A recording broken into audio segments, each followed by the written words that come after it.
I'm out here in New Jersey, down here in Trenton, New Jersey. We got to talk because the game has changed.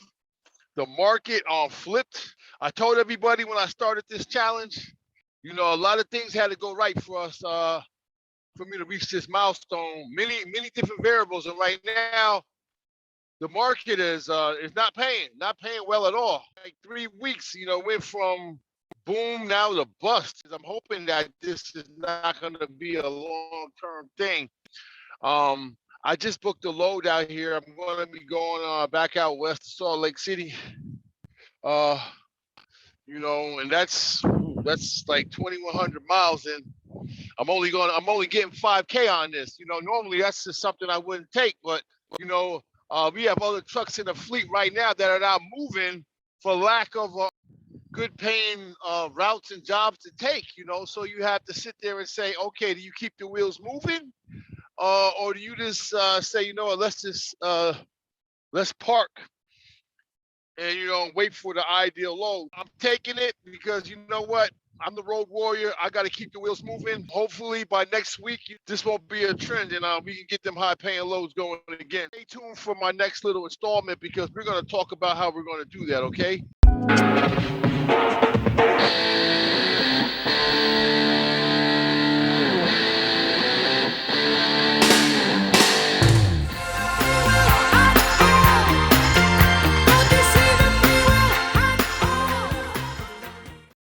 I'm currently on I-80, just slightly west of Cleveland, between Cleveland and Toledo.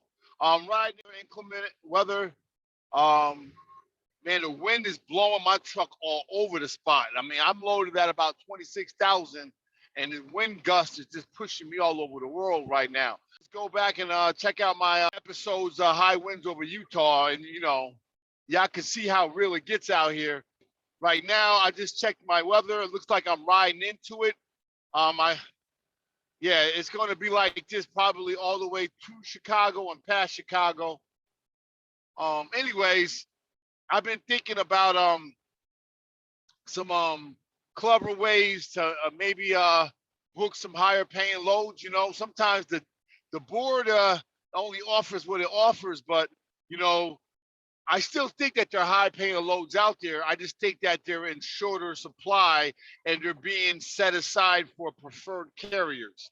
I truly believe that. So what is the answer? Deal with the brokers and become a preferred carrier. I got to call up some carriers, pour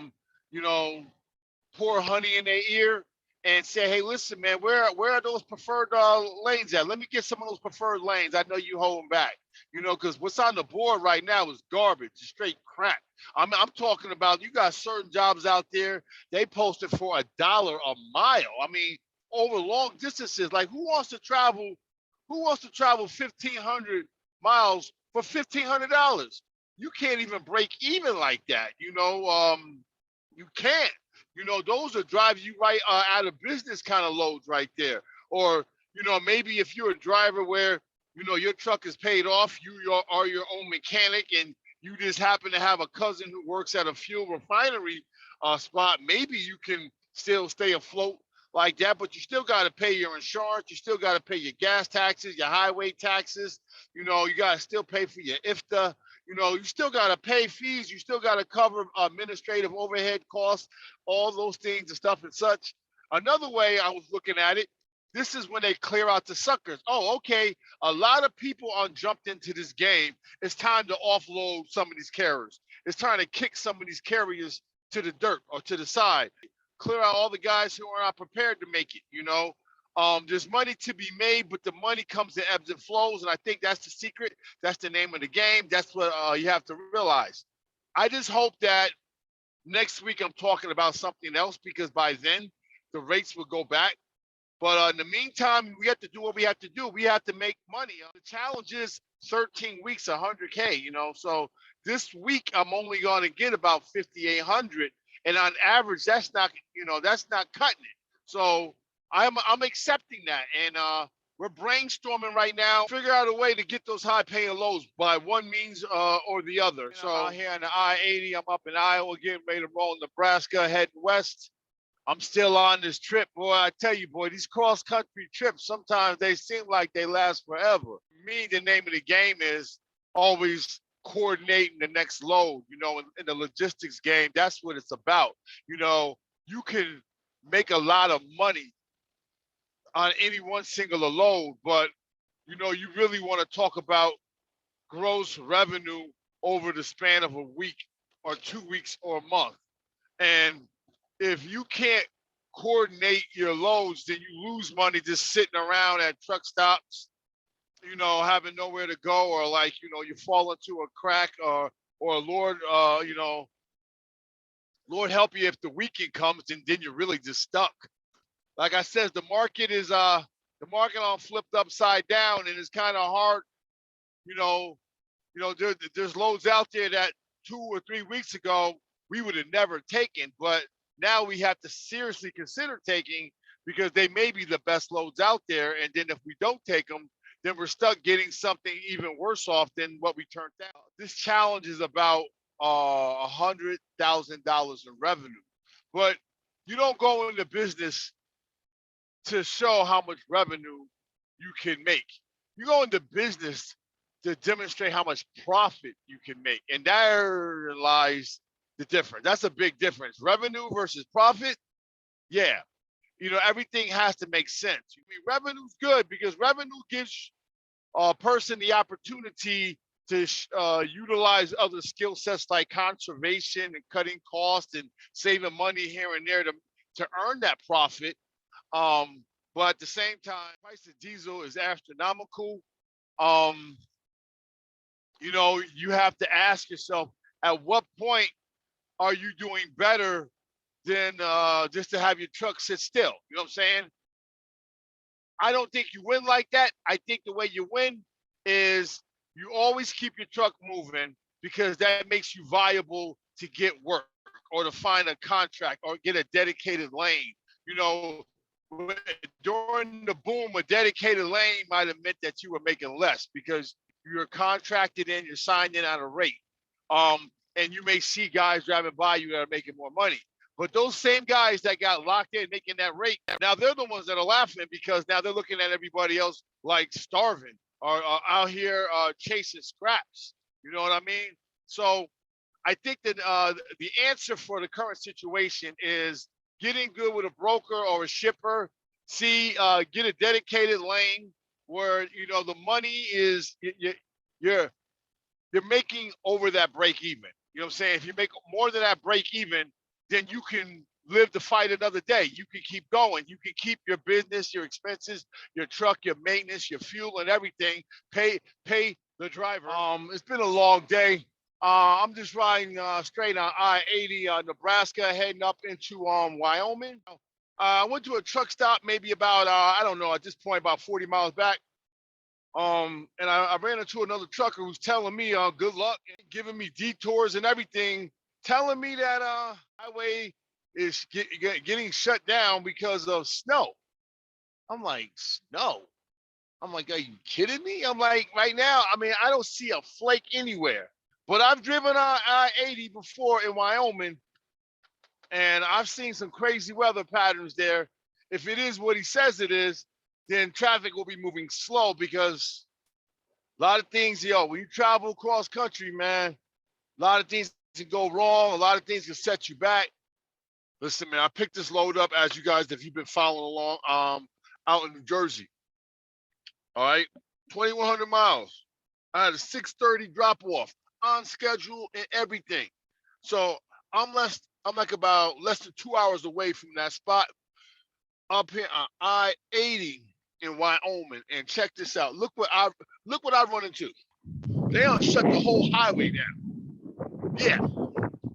They got all of us. I don't know if you can see over my left-hand shoulder.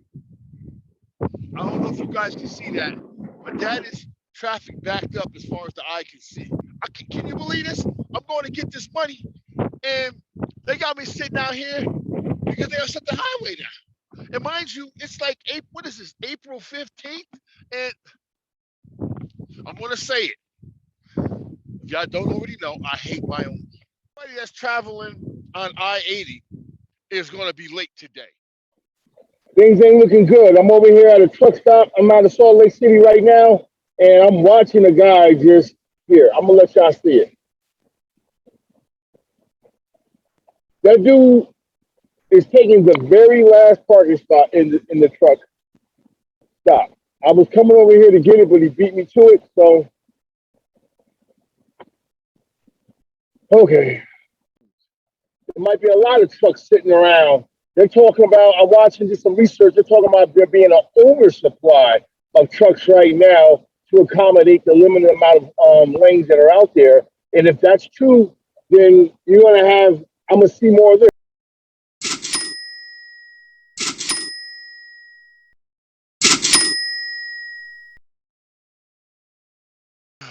All right, this is day 36. Not looking pretty. Not looking pretty at all. I'm over here at Denny's, enjoying some brunch, a little bit of breakfast and lunch. I'm over here working on a load board, um, reviewing prices, trying to find something that makes sense. You know, I know the challenge is 13-week, 100K, but honestly, that 100K has to be proportionate to the cost it takes to do it. So the market is flipped right now, and it's not looking good as far as me reaching that goal if it doesn't turn back around. But you know, we got to keep. We gotta break even plus. You know, that's the real goal right now. So I'm just up here, you know, making some phone calls. You know, now I have to be real strategic with the loads I take. I just can't be just taking loads because, like before, they were all winners. It was just some are more winners than others. Now, most of them are losing loads. So now I got to cherry pick the winning, cherry pick those winners out there. You know, even if it means that my gross goes down, I have to. Diesel's no joke right now. In California, $6 a gallon. Um, I'm done with that right there. You know what? Let me take one of them apple, like was like a apple crisp ice cream, Alamo. Yeah, I'll take one of those. Yeah, it's good, right? I'm out here in southern Utah at a sawmill.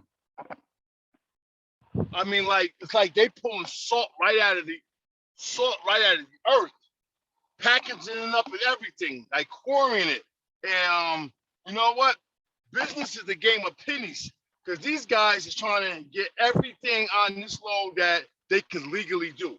He went weighed me up and put another one on here. I'm like that, and I gotta go up to the Rockies too. Come on, man. I'm like, yo, listen, I'm over by Interstate 70, Utah going into Colorado. If anybody out there knows that route, you know that ain't the route you want. I think I'm gonna be over on my rears. I really do. I really do. I'm gonna have to slide my tandems back. 31, 2. Okay, let's go ahead and look at them rear axles and see what I got. 36, 6. Okay, that's over. That's too close. That is too close. That's coming off. Yeah, that's coming off. That's coming off. I'm not taking that. Good try, though. Nice try. Nice try.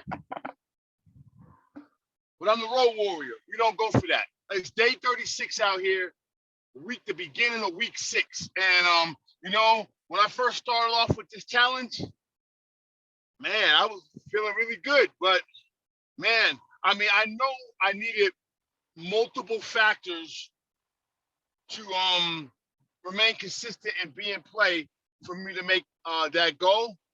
But it doesn't seem the way it's going that it's hopeful. You know, we have bigger problems. You know what I'm saying? It went from reaching a nice, sexy milestone to, yo, are we going to stay in business? Day 37 now. Today's a Tuesday.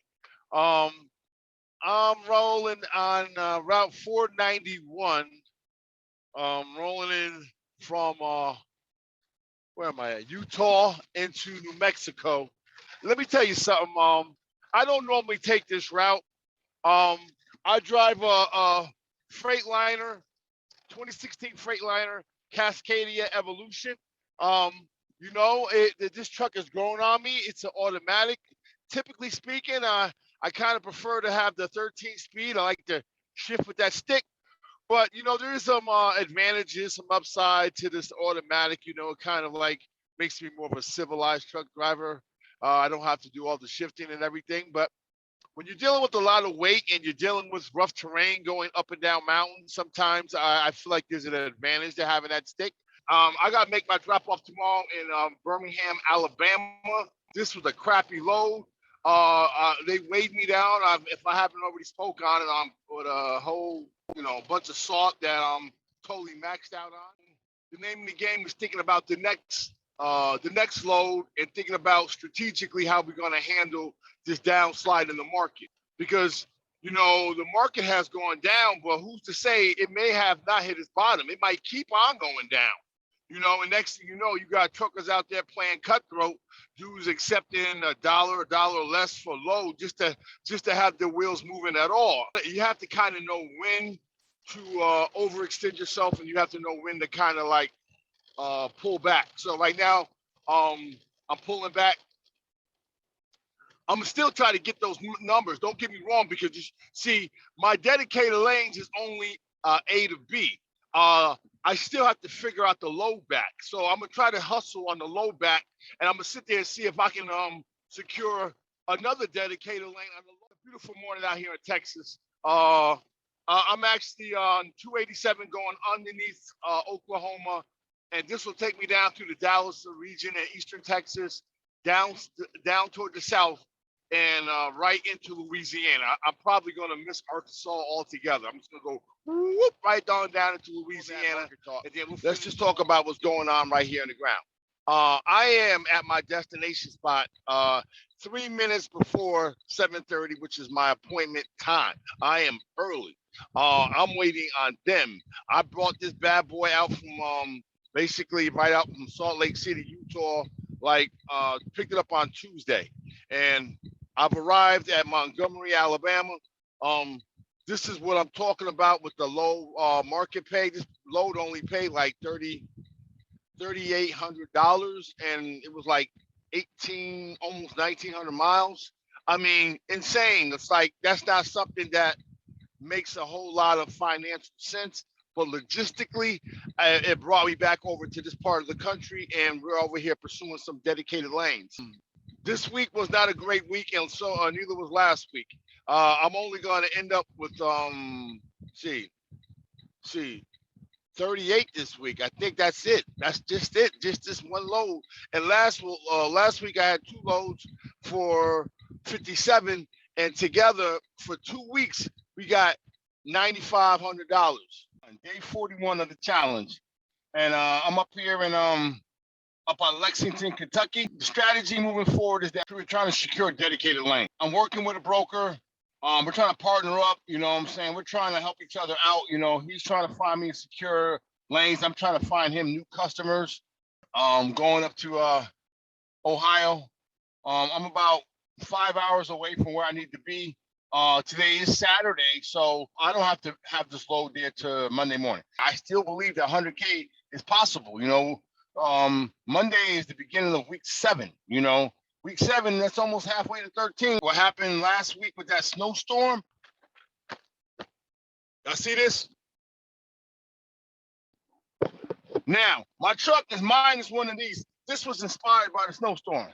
A CB radio, because trust me, if I had a CB radio, I might have been able to miss that road closure and take an alternative route, and I might have been able to make that drop off. I don't like excuses. I don't even like having tornadoes, hurricanes, whatever. They're all excuses. When you're the road warrior, you just got to make it happen, and you learn from your mistakes. And see, road closures and snowstorms don't have to be a reason why we can't get our numbers. We're going to definitely get our numbers, all right? So this is your road warrior coming to you. As you can see, check it out. Yeah. At the end of the day, baby, I'm up here in Kentucky.